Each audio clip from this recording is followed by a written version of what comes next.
It's Tuesday, June 14th, 5:30 p.m. This is the regular meeting of the Fargo Board of Education. Is there a motion for approval of the agenda? Jim, I move approval of the agenda with the addition of the HR addendum. is there a second? Second. All in favor signify by saying yes. Yes. Okay, I realize I forgot item number 2, which is the pledge. So are we all okay if we stand for that now? Thank you. To the flag of the United States of America and to the republic for which it stands, one nation, under God, indivisible, with liberty and justice for all.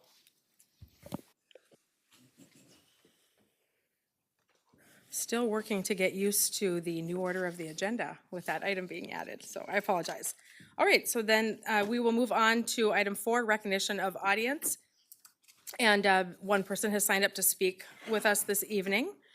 At this time, the board will hear comments from the public. We ask that each speaker who has signed up to address the board state their name and home school district for the record.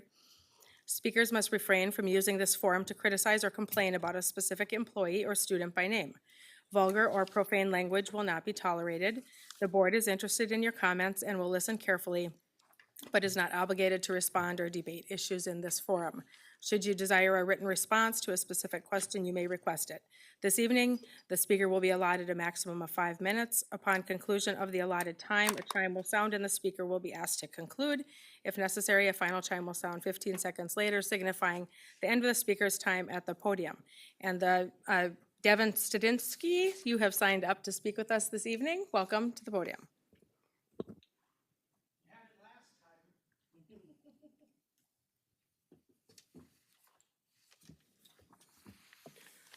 Devin Stuchinsky, HMR.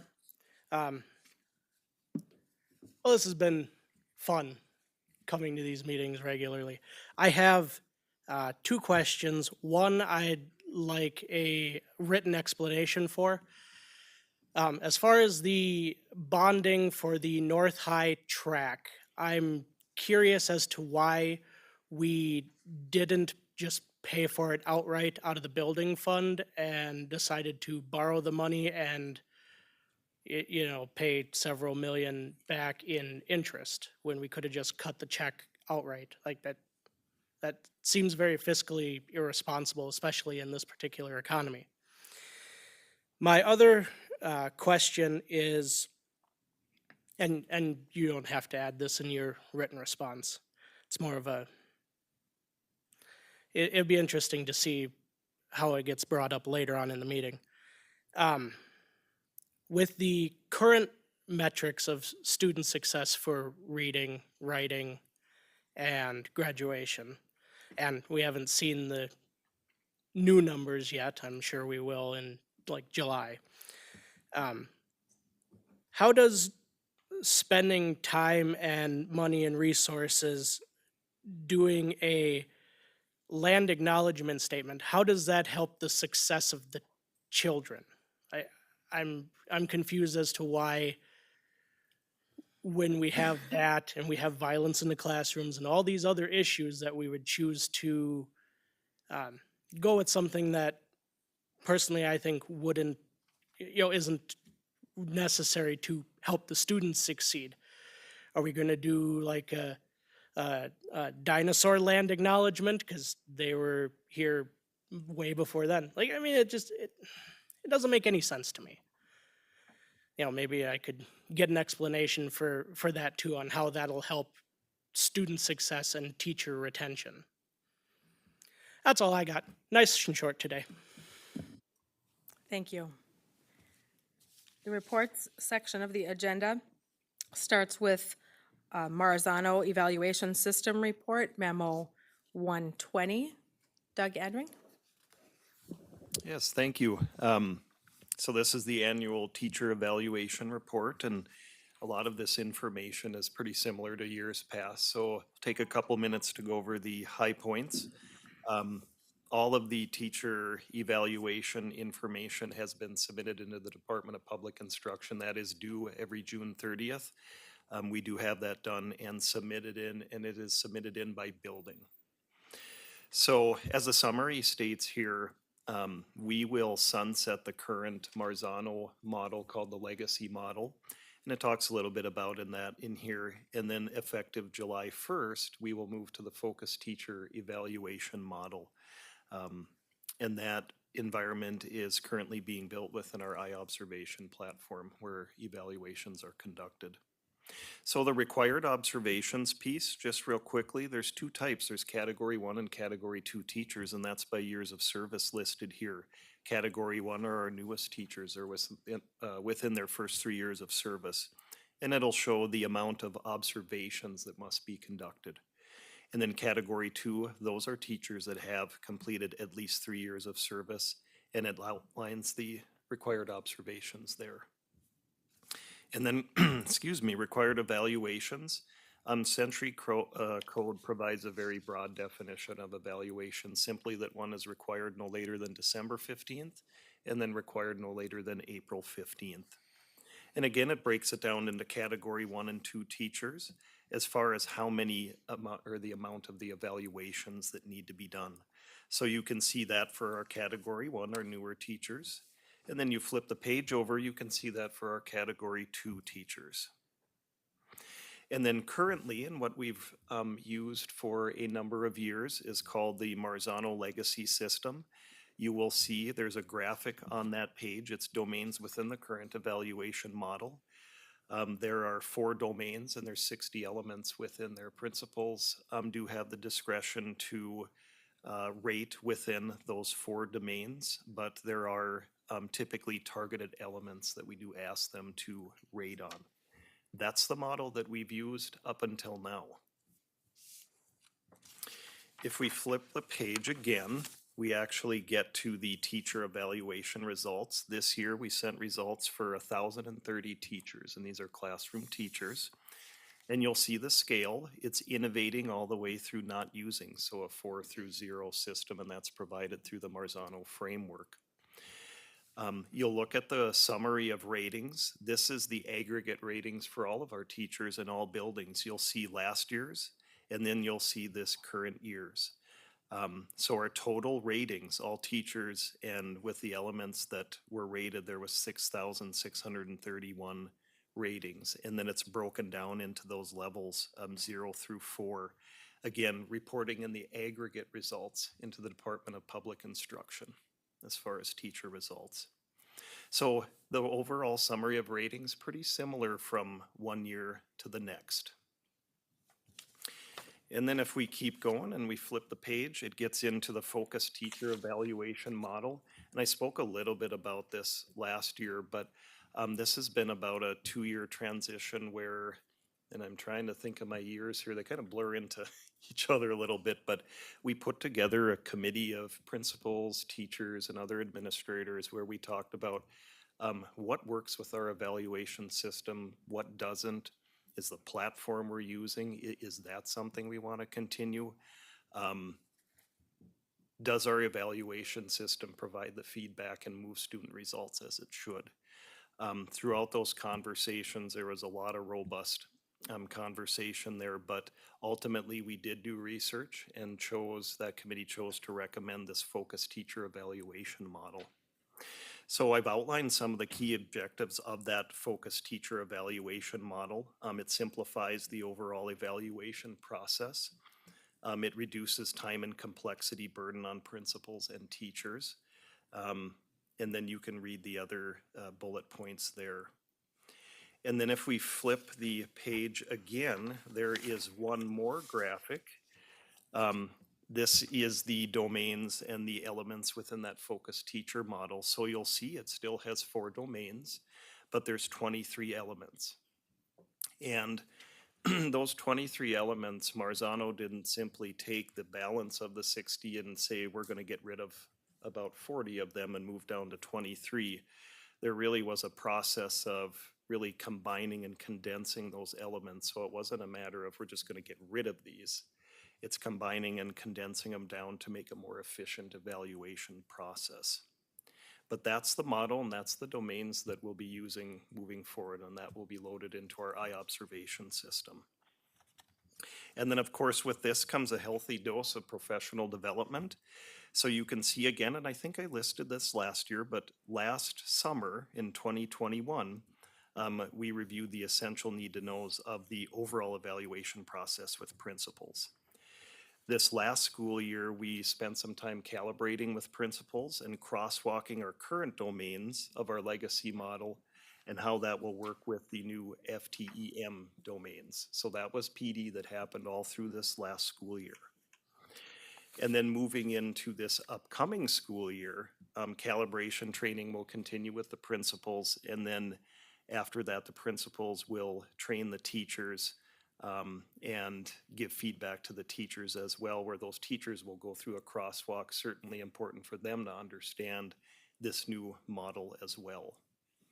So that's kind of a very high-level overview of where we have been and where we're going with the teacher evaluation system, and then the results for this year. So with that, I'd take any questions anybody has. Thank you, Doug. Board members have any questions? Seth? I'm going to assume that principals and administrators and teachers are going to be pleased about simplifying the evaluation process and decreasing some of that time. Can you just like elaborate or give me a couple examples of how the different evaluation process accomplishes those objectives? You know, that might be Dr. Gandhi's smiling at me. That's, you know, one of the things I talked with him about is the applicability and really the theory of it. And I might have to defer to our superintendents for that answer. So. Go ahead, Dr. Gandhi. In Doug's defense earlier today, he did say, hey, as it gets to the instructional pedagogy, I might need you, Bob and Missy, to step in here. And I said, not a problem. Essentially, currently, the Marzano teacher evaluation tool had over, I can't give you the number, but over 100 different elements in terms of components of teaching. And we're going through a shift, even as a district, of like philosophical conversations about what are high impact teaching strategies versus low impact teaching strategies based off of the work of both Marzano and John Hattie, who does an annual meta-analysis on the biggest impacts of student achievement. So for example, before under student engagement, there might have been a strategy around peer-to-peer conversations or the level of rigorous question asking or different pieces of that. What the FTEM model basically did is it grouped some of those into more generic strategies that we want to use for students. It also identified, based on last however many years of research, these have been the most impactful to directly translating for student achievement. And then we have what we've created working with Phil Warwick and their group, who's a Marzano consultancy group, called the Fargo Public Schools Instructional Playbook. And that playbook will even identify, even within the FTM models, what are the key instructional strategies that we want to be able to see in a classroom. I don't want to use the phrase every time for every lesson, but we want to see being prominently used. And if they're not, then we would then have those conversations for teacher growth about why aren't we using some of those strategies if we know that they are highly impactful. And then if a teacher says, because it's not working for my students for X reason, then we have those conversations about, okay, great, so then what is working, and be able to use that for that growth and development. But there's always going to be a baseline standard for some teaching practices that have yielded more successful results than others, and filtering down to a handful of them is easier to manage, and even for the teacher and for the administrator, and allows us to have a concentrated focus versus the 100 and something elements before. And Bob and Missy can chime in too. Go ahead, Dr. Gross.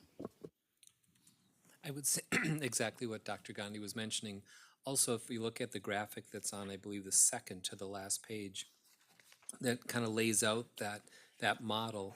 One other thing, the group 2 years ago who reviewed this model and compared and contrasted it to what we were currently doing really appreciated that it connected back to who we are and what we are envisioning and what we want as a system around that standards-based instruction. So as we talk about a lot of the efforts that we have in our system around evidence-based reporting, as we talk about how do we ensure that students master the essential learning outcomes for the classes that they're in, this model was more aligned to that Then on the bottom of that graphic, you'll also see those professional responsibilities as we talk about professional learning communities, and that being another area of priority for our system. So I think as that group went through and reviewed the two models, they saw not only what Dr. Gandhi was mentioning, but then a more tightly alignment or tight alignment to who we are as the Fargo Public Schools and what we envision for our staff and for our students. Does that take care of it, Seth? Do you have more questions? Okay. Tracy? A question, thank you.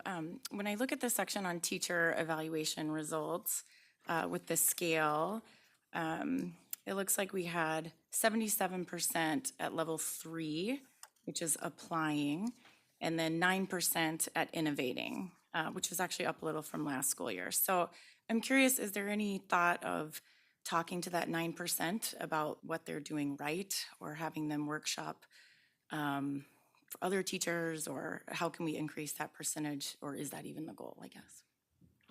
Who'd like to take that? Dr. Gandhi?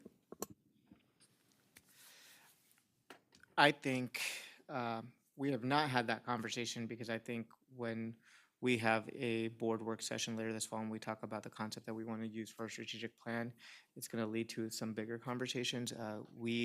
I briefly mentioned a little bit of a philosophical shift that we are having as a district, and we had this conversation at our admin summit last year too, and this is not going to be anything for this upcoming school year. We want to get teacher input and roll things out down the road.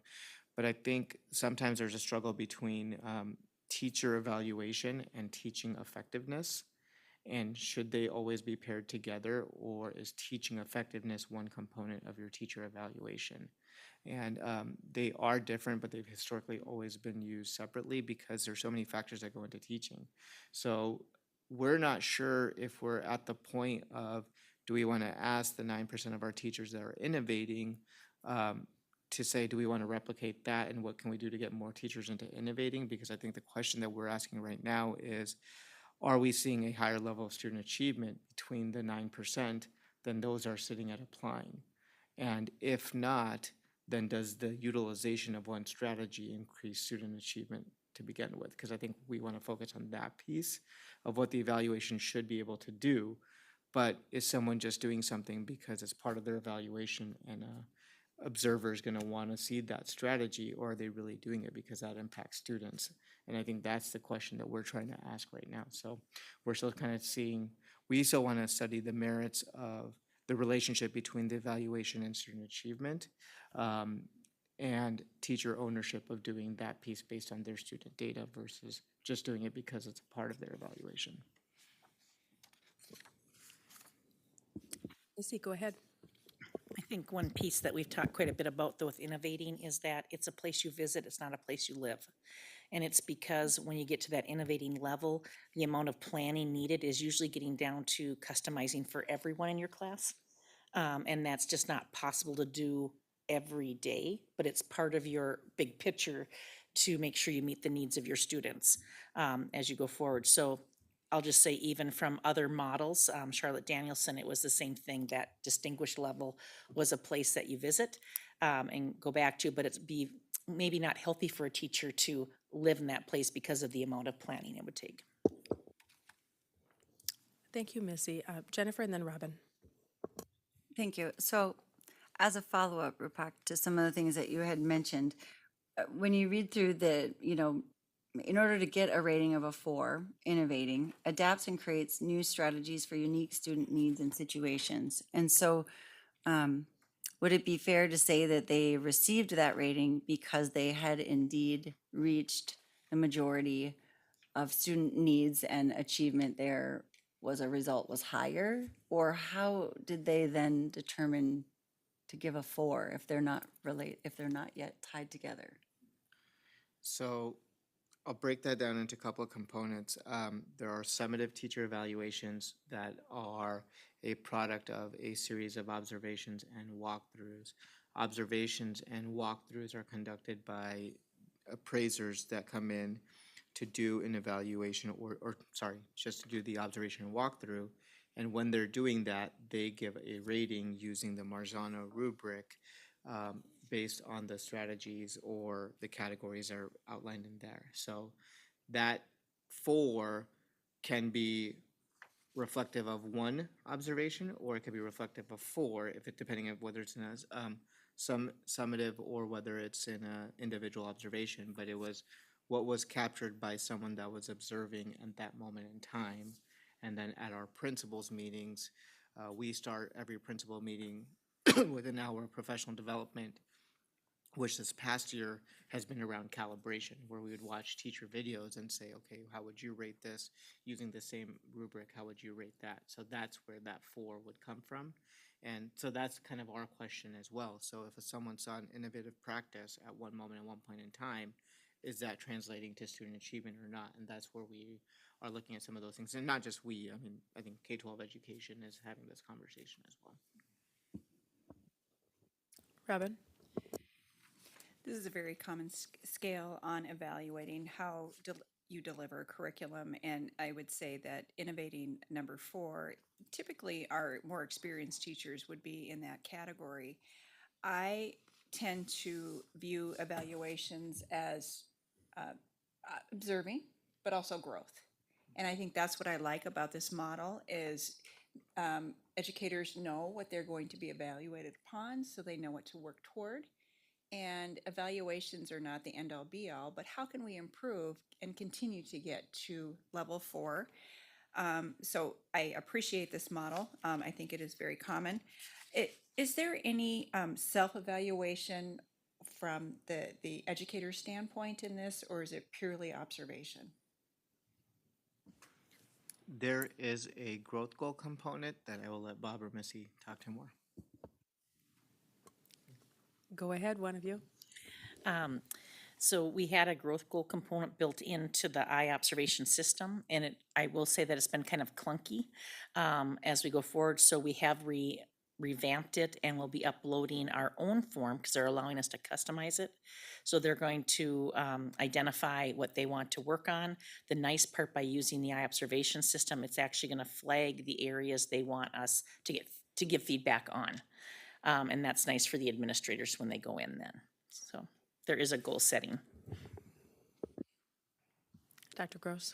So then the only thing I would add to that is, as a system, there are some things that we want to concentrate our efforts on. So those are talked about, discussed, and shared with the staff. We also want our staff then to say, where am I along that continuum? And that's where that growth goal it will be developed. So that it is a partnership between the teacher, the principal, or that evaluator as we talk about, and I agree with your statement of this is an opportunity for growth. Where am I now and where do I want to be? Tracy, did you still have a question? Just a final comment. If possible, then in the future, I think these reports would be a lot more helpful if it is possible to tie these teacher evaluations to student achievement outcomes. I think that would be really fruitful for the board. Dr. Gandhi? That would be the plan. Anyone else? Okay, good dialogue. Thank you very much, Doug, and everyone else participating. The next item is the FEA report. I don't think we have anyone from the FEA here, and that we may have membership here off and on throughout the summer. I guess we'll see how that goes. Next item then is the superintendent's report. Dr. Gandhi. No major updates to report at this point in time. I know that briefly the board has been informed that we as a district have explored utilizing some outside agency services to fill some of our critical shortage areas in Fargo Public Schools, specifically around teaching and with international hires. We have had some success with some candidates that we were able to identify earlier this week. So it would be our intention at this point in time to, I think, potentially move forward with a organization that will be placing maybe 10 international hires with us in Fargo Public Schools, specifically around special education positions that have been interviewed by, I think, multiple principals collectively. They would be on J1 visas, which means that they could work with us under all of the same terms and employment of the teacher negotiated agreement, so it would be no different for at least up to 5 years at this point. And then there is no necessarily additional cost to the district at this point in time because the placement agency we work with puts a cost back on the teachers on their end for helping them find a job. but they would come fully certified and to work with our students. So we're grateful. Actually, I think we've seen Fairmont and maybe some other school districts utilize that service. So grateful for just that sharing in North Dakota, but just wanted you to be aware that that's something that we are looking to do because we were able to find some successful candidates earlier this week. Well, that's good news, Dr. Gandhi. Thank you. All right, moving on to the consent agenda. Is there a motion for approval? Robin, I move approval of the consent agenda with the HR addendum. is there a second? Second. Second by Brian. All in favor signify by saying yes. Yes. Yes. Opposed, same sign. And on to business. The first item is assignment of the canvassing committee, memo 124. And this spells out the procedure for a canvassing committee that happens annually to seek out qualified persons in membership of the board interested in serving as president and vice president for our next year. And so there is a recommendation at the bottom for 3 individuals that would serve on the canvassing committee. Those individuals can't be officers. So I would entertain a motion. Jim? I move that Nikki Gullickson, Seth Holden, and myself serve as the 2022 Canvassing Committee as stipulated in policy, with Seth Holden serving as chair for the committee and reporting their findings to Anne Marie Campbell by June 29th. Is there a second? Second. Second by Seth. Jim, back to you. Nothing to add. Okay. Anyone have any questions? All right, Anne Marie, go ahead and call the roll. Benson, Yes. Holden, Yes. Johnson, Yes. Brian Nelson, Yes. Robin Nelson, Yes. Newman, Yes. Knutson. Yes, motion passes. The next item is the land acknowledgement statement. It's memo 125. Nikki contacted me. Nikki Gullickson mentioned to me that she was not going to be able to be at the meeting today, unfortunately, and asked if I would introduce the memo and also as serving on the Communications Engagement and Advocacy Committee, which is where this memo comes from. So I said that I would do that. And anyone else that is serving on the committee, feel free to chime in. And this memo summarizes information and talks about the meetings that the Communications Engagement and Advocacy Committee held regarding the district's development and the work regarding a land acknowledgement statement. And the purpose of this memo is for the board to have some discussion, I guess, and direction as to if, how, and when the board utilizes the land acknowledgement statement that is currently already part of the district. It's something that it did not require the board's approval for the district to go ahead and do this work. However, it's in front of us because we do work within the district, and so it's up to us to decide if we are interested really in utilizing it and how. And so there are 3, let's see here. Well, there's the introduction, the memo, and then behind the memo, there's a little bit more information regarding the rationale, the work that was done from Indian Education in development of the land acknowledgement statement, some examples of why land acknowledgement statements are developed and how Fargo Public Schools can use the land acknowledgement statement. And I believe, yes, there are 3 letters of support of the land acknowledgement statement that go along with this memo. One letter comes from Indian Education Parent Committee, and another letter comes from NDSU, the Multicultural Programs Director. And then the last letter that we received came from the Native American Commission for the City of Fargo, all showing support for the work that the district did on developing that statement. So I would, at this point, turn it over to the board and see if there's someone that would like to introduce a motion. Seth? I move that the board adopt the usage of the FPS land acknowledgement statement as recommended by the Communications Engagement and Advocacy Committee as outlined in memo number 125. Is there a second? Second. Okay, a second. Seth? you have anything else to add? Obviously, I made the motion. I'm very in support of this, of us adopting this land acknowledgement statement. I think it's up to further board discussion on what where we want to use this. You know, in the CEA committee, we talked about, do we want plaques with this statement on our buildings? Do we want this to be recited by the president prior to meetings? I would like to see, I would like to see both of those things happen, but I think right now it's important that we adopt this statement.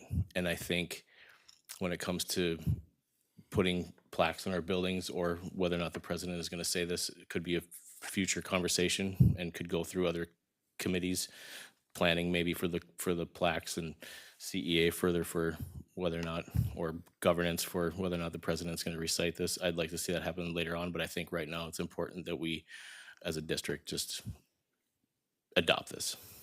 I have a question on, Brian, go ahead, and then I'll ask. I was just gonna ask if this has been done in other school districts, like in South Dakota, for example, with as many Indian reservations that we have down there as well. Has this been done in other districts? I can't answer that right now at this point. I know that NDSU has adopted one in recent years. What they have done with it as far as buildings and like the things that I just spoke about, I'm not quite sure. But I know that there was some work done between NDSU and trying to figure out what they did as far as theirs goes. But as far as local public school districts, I'm not sure. And it has been done in other districts. I'm not talking specifically about North Dakota, but I know it has been done in other districts with, the research that I've done. Dr. Gandhi, did you have something to add? Yeah, I was just going to share that. I know that land acknowledgement statements have been developed and utilized in other school districts across the nation, K-12 school districts. I don't know specifically about North Dakota or South Dakota schools on reservations. Also wanted to just kind of clarify on something that President Knudsen said. The district, kind of looking through the EL policies, viewed the development and utilization of a land acknowledgement statement part of our purview. There wasn't a violation, so that's something that we decided to do and will be utilizing that. The memo in front of you really is as part of the board's communication strategy. Does the board want to utilize that for their communication? And if so, what does that look like? It kind of falls in that realm of an agenda item with a pledge that was added to the board or other things of that nature for the board. But the district will plan on utilizing the land acknowledgement statement kind of as identified within our stakeholder groups for all of our administrative purview functions. Jim?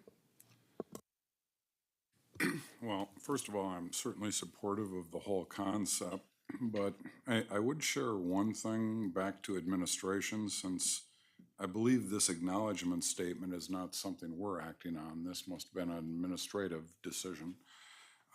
I'd like to see one word added into it because, quite frankly, I think the way it's worded gives people the right to make it controversial. I think we might want to insert, where we say we gather on the lands, the word original before lands.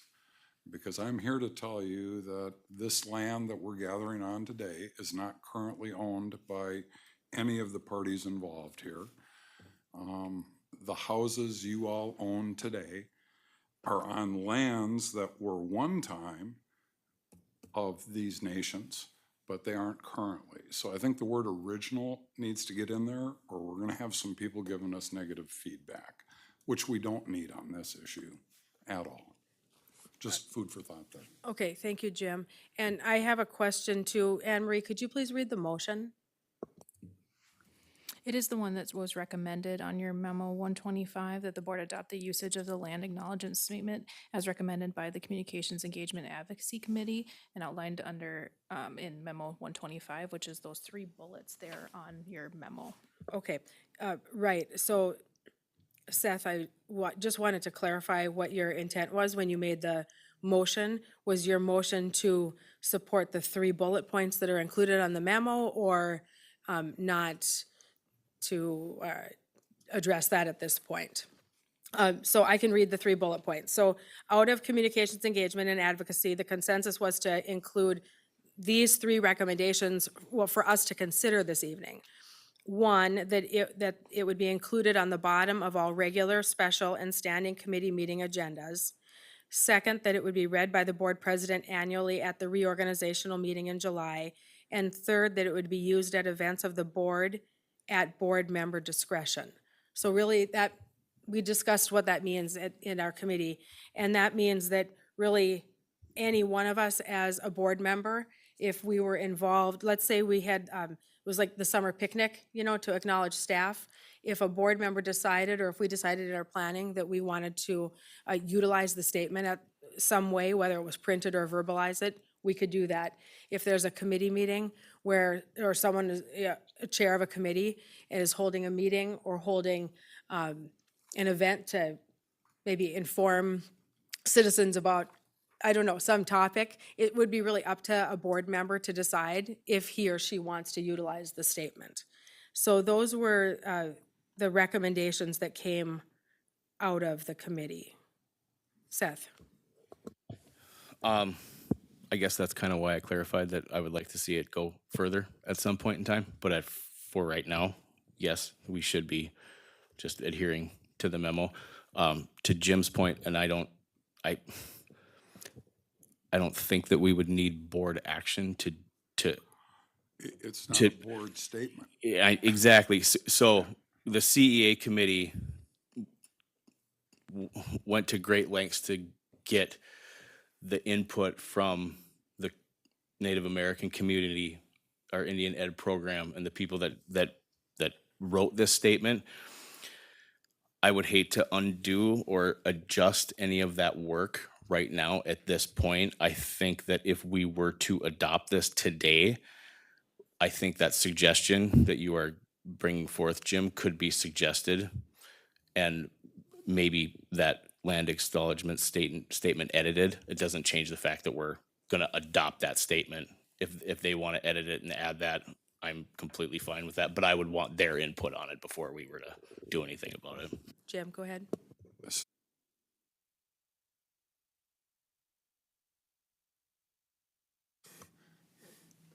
Jennifer, a question or comment? Yeah, a couple things. So, Seth, to your point about amending what was recommended, I just want to clarify. These recommendations actually came from committee, not from those who presented the land acknowledgement statement. So the statement was presented to us, but how to use it came from just a few on the committee. Yes.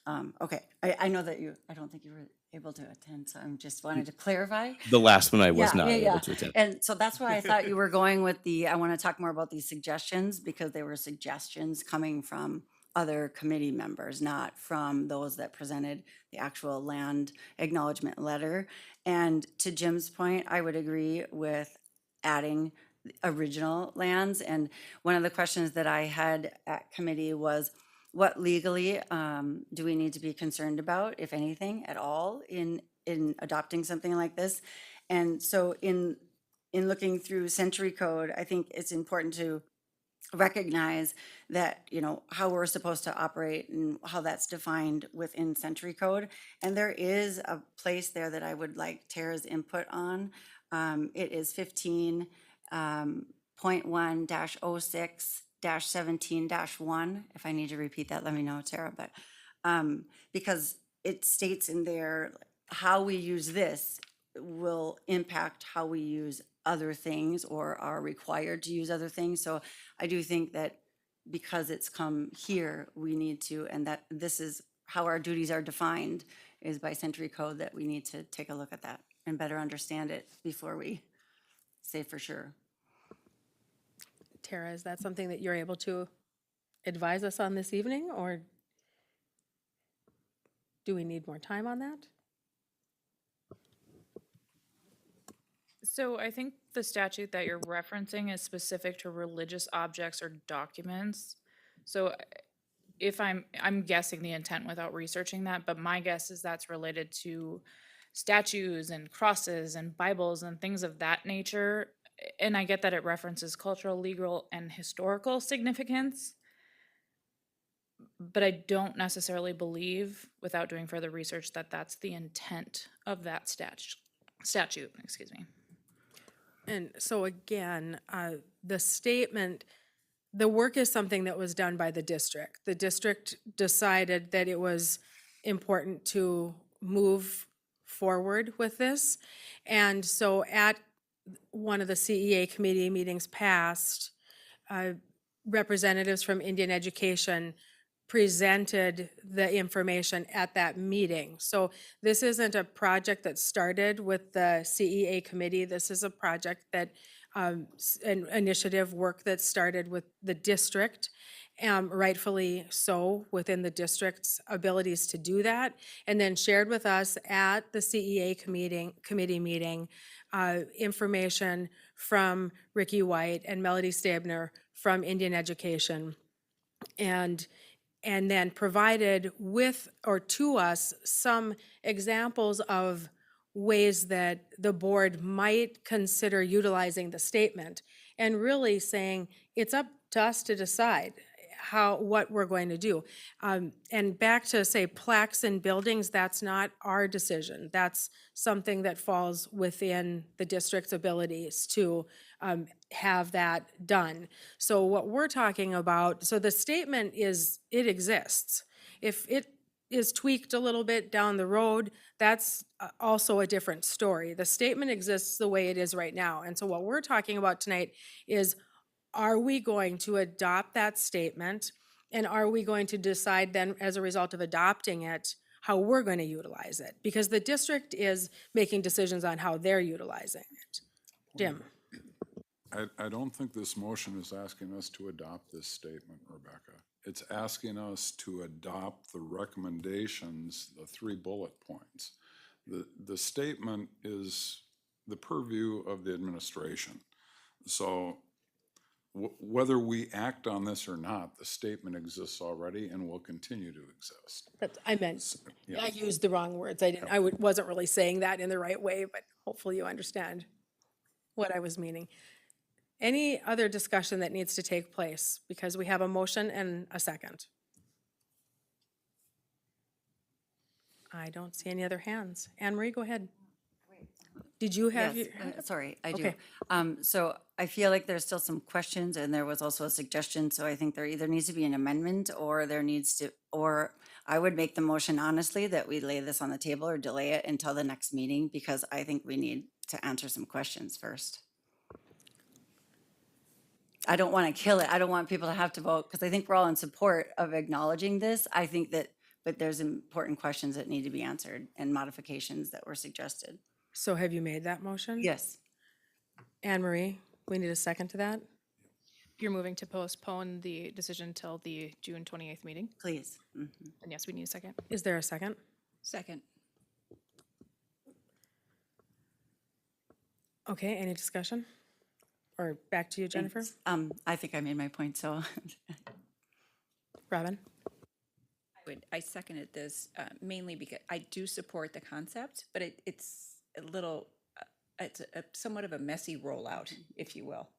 And so I think if we were to take board action on this, we need to have clear action. And I'm not quite sure what I'm voting on, so some clarification would be appreciated.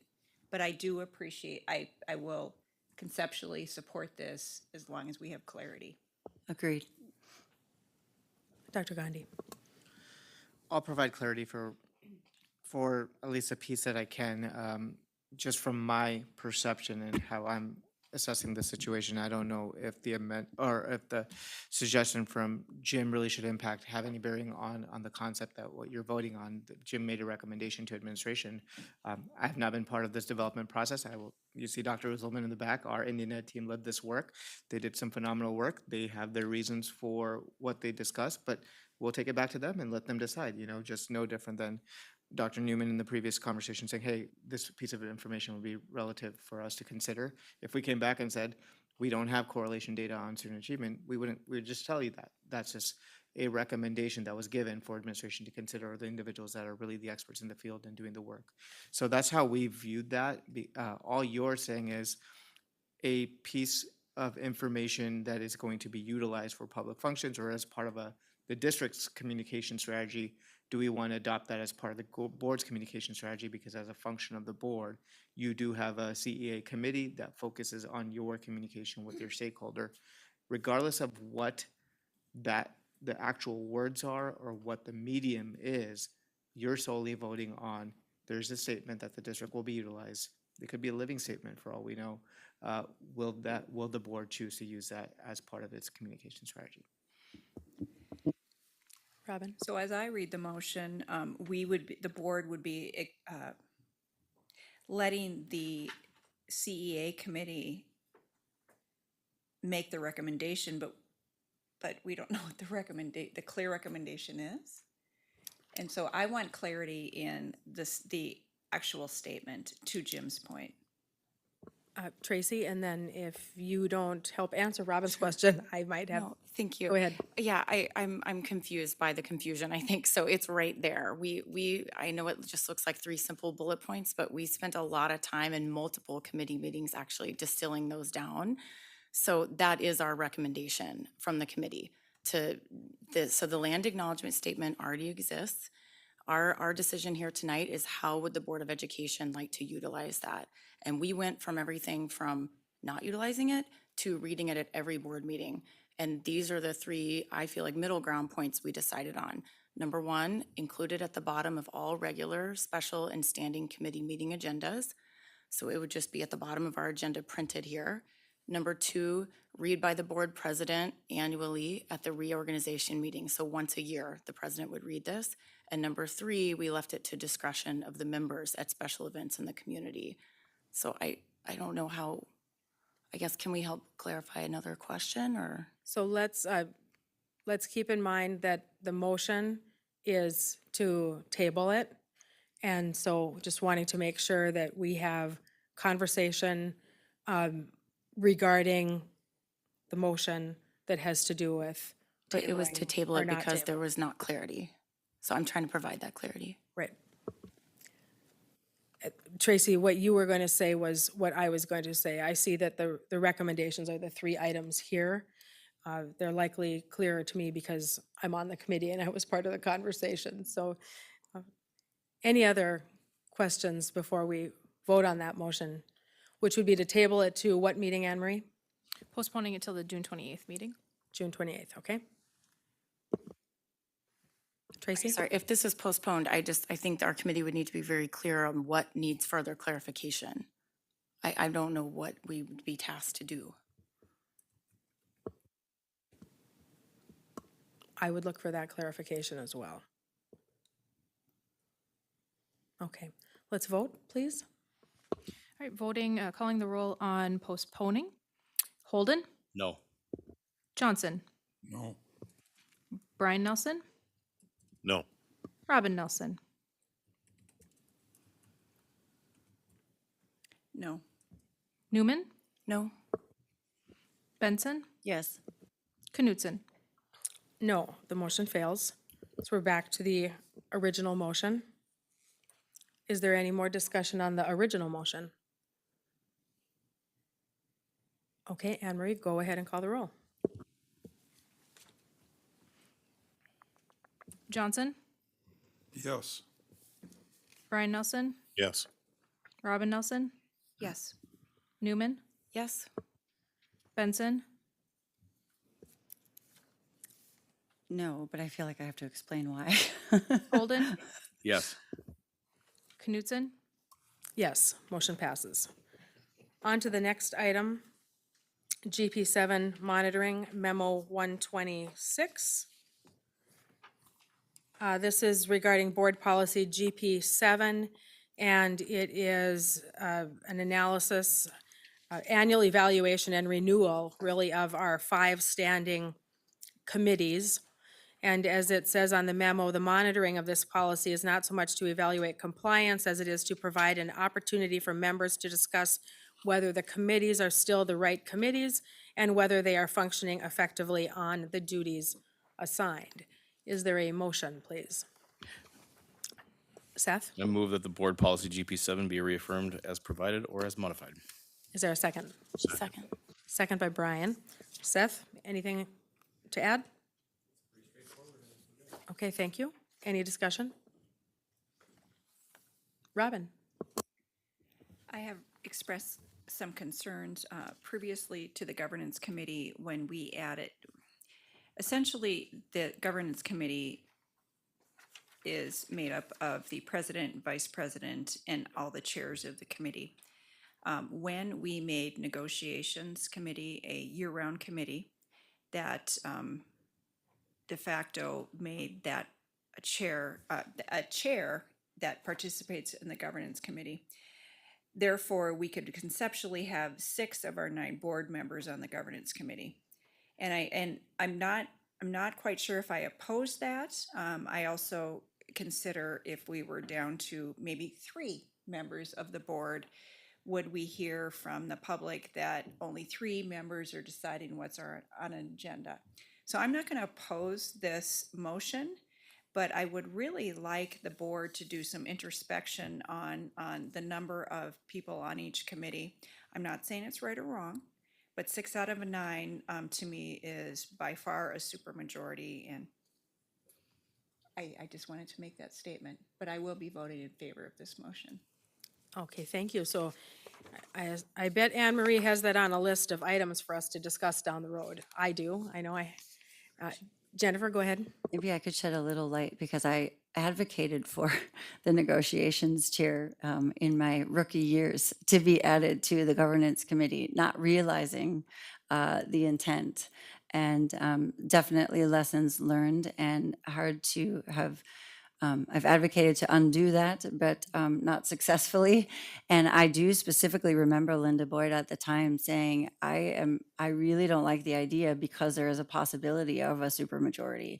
And I think that it's clear that we have run into that over the last few years where that has come into question. And so I would urge us to take it now that it's in front of us to actually make that modification. And where you can maybe help us understand, or maybe Jim or Robin, even from your tenure on the board, if it's one of those things that's gone back and forth and changed over time, because I feel like it was always 4 members and other committees were 5. Is that typically how it was before, or not necessarily? Maybe you could clarify, because negotiations chair was not on governance when I first was elected to the board 8 years ago. Jim could probably give a longer history on it. When I first started with the district, negotiations chair was not designated on governance either. It was added, I could look back exactly what year, but a number of years ago. And some of what's been talked about is accurate as far as what conversations were happening. Partly, there was a concern of there was someone being designated a chair, but they weren't on that committee. If my memory serves me, there has only been 1 school year that, since this change has been placed, that did put 6 members of the board on governance. It has happened one time. Other than that, usually there's been like a double up on the vice president serving on as a chair or something of that nature. So it has usually been 5. As far as going back farther, Jim, as far as 4 or 5, I can't speak to that. Jim? Yeah, actually, I think it was always really 5. What kind of flipped the script was we typically never had the vice president be a committee chair as well. So we had 3 standing committees. Negotiation was not considered an annual standing committee because technically it met typically every other year. So when the decision came to add negotiations, and kind of almost at the same time that, okay, yeah, we could have the vice president also be a committee chair, it now gets us to a position where we could either have 5 or 6 people on governance committee. So I don't know, there are a couple of different ways you can fix that if you think it needs to be fixed, but I'm not so sure it's a problem that needs to be. But all of our committees technically are a quorum of the board. And by our operating rules, none of them have authority to make decisions on behalf of the board. So the motion in front of us is that board policy GP7 be reaffirmed as provided. I'm not hearing I'm hearing that there's the desire to have a discussion about potential changes down the road. Just kind of opening that up for dialogue and some more time, I guess, to think through it might be a good idea as far as I'm concerned, versus us making some changes right now this evening. I'd like to be able to delve into each of those committees, I guess, and take a look at that membership before making a change myself.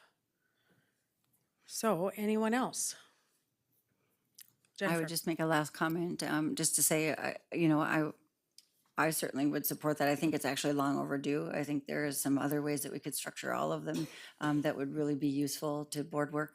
And so for that reason, I'm not going to support it as its current form, and look forward to hearing about how you talk about it in the future, how you might modify it in the future. Okay, Anne Marie. Would you like me to note in your minutes that you would like the governance committee to review that policy? Robin, does that suit you well? Sure. Okay, thank you, Anne Marie. Okay, Anne Marie, go ahead and call the roll, please.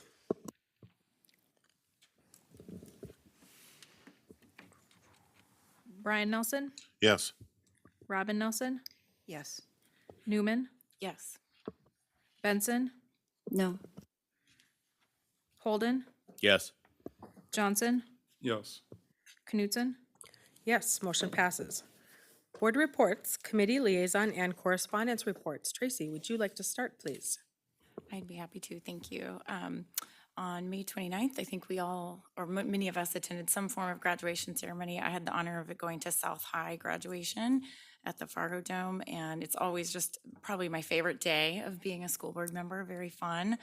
My favorite parts were a guy who stopped and did a bunch of push-ups with claps before receiving his diploma, only to be followed by a backflip guy who literally did a standing backflip and then took his diploma. So it keeps getting better every year.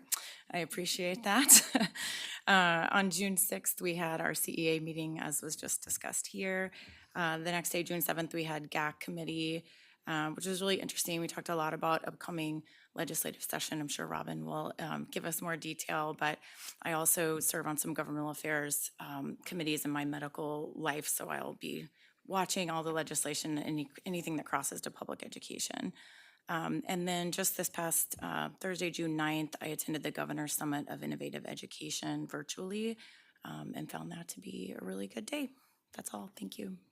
Thank you, Tracy. Seth? I attended Dakota High School graduation, and I have to say it's definitely the highest honor that I've had as a member of this board so far, to shake the hands of the very first graduating class of Dakota High School. So I was ecstatic about that situation. So thank you. Thank you, Seth. Jennifer? I too attended graduation, and thank you to the board members for allowing me to choose where my daughter was graduating this year, so I got to give her diploma. So that was pretty cool. But I also got to shake the hand of 300 plus students, and that was pretty cool too, because I was the only board member there. So yeah. So it was nice. I made sure to wear comfortable shoes, and but it was great to just. It's a big day in their life, as it should be, and I'm honored to be able to be a part of it that day. So, and then let's see. From there, CAE, a couple of committees, GAC. I attended just via phone, and then planning. We've had a few committee meetings as well. I also attended Center for Self-Governance class on North Dakota State Constitution, and I found that to be really interesting. I took many pages of notes, and I won't go over them all with you all, but if you are interested in them, it was a great class. I think that it's something that every new school board member would certainly benefit from as well, in addition to, or maybe incorporated into more in-depth sort of beginner training, or that the course that we have to take out in Bismarck when we're first elected. But that's it. Thank you. Thank you. Jim? I too was at the Governor's Summit and at the South High graduation. We had planning this morning. We kind of looked at the Health Insurance Committee recommendation, which will be coming before the board, I believe, at our next June meeting, as well as just got a brief update on where we are on the preliminary budgets. And we looked at a TIF project that was on the consent agenda, I believe. So that was it from planning. I think I was actually at a governance committee too, since we last met. Thank you, Jim. Robin? Thank you. It was a complete honor to hand out diplomas at Fargo North, and I did defer to President Knudsen so she could hand the diplomas to her daughters, which is, again, to your point, Jennifer, such an honor. On May 26th, there was the Governance Committee. On June 7th, the Governmental Affairs Committee met. To Tracy's point, really what we tried to do, we are required to meet quarterly, as according to GP7, which we just approved. I wanted to queue up the predictable legislative issues for the next committee to prepare for, whatever the outcome of this election might be, so that Jackie took some good notes as to what we should be considering, which will be continuing to change. June 8th, I had a great time exploring the end of the year celebration at the Explorer Academy. It was outside and it was so much fun. And boy, that staff and those students they're kind of, I've never seen like a team between staff and students before like that. They work together so beautifully. And a little bit of a personal story, I have watched one of a little gal that's grown up across the street from one of my buildings at Boys and Girls Clubs, and she has a really hard time staying in school. There's room for her next year at the Explorer Academy. She has been accepted into that. Clearly I won't say names. She has, as I said, a tough time staying in school. Her mom can't work because of it. And so this will be an incredible opportunity for this little girl. My only regret is that we didn't do this 3 years earlier when we started this conversation. So kudos to you, Dr. Lean. Incredible efforts at that school, and I'm very proud of it. On June 9th, I attended the Fargo-Moorhead, West Fargo Chamber Public Policy Committee. It was stated that Senator Scheibele has plans to, quote, overhaul property tax mills. So I heard that third hand, but clearly that will be something that the Governmental Affairs Committee will be working on the next assigned committee structure. Thank you. That's all. Thank you, Robin. Brian? So I was at the GED graduation. We had 18, I believe, in person, and I think 55 was the number that successfully met the requirements for their GED. And then I was at a planning session this morning on my way to South Dakota. And that's it.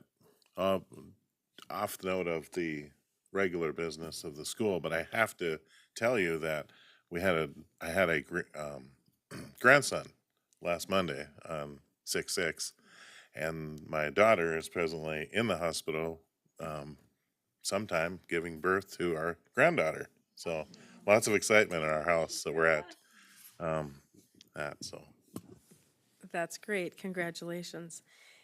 I was at the CEA committee meeting, again, that led up to the discussion regarding the land acknowledgement statement, and yes, was able to attend the graduation ceremony of my two daughters, so that was nice. Robin, thank you for the photos. Backstage photos. It's pretty cool. I hope that everyone had a great graduation day.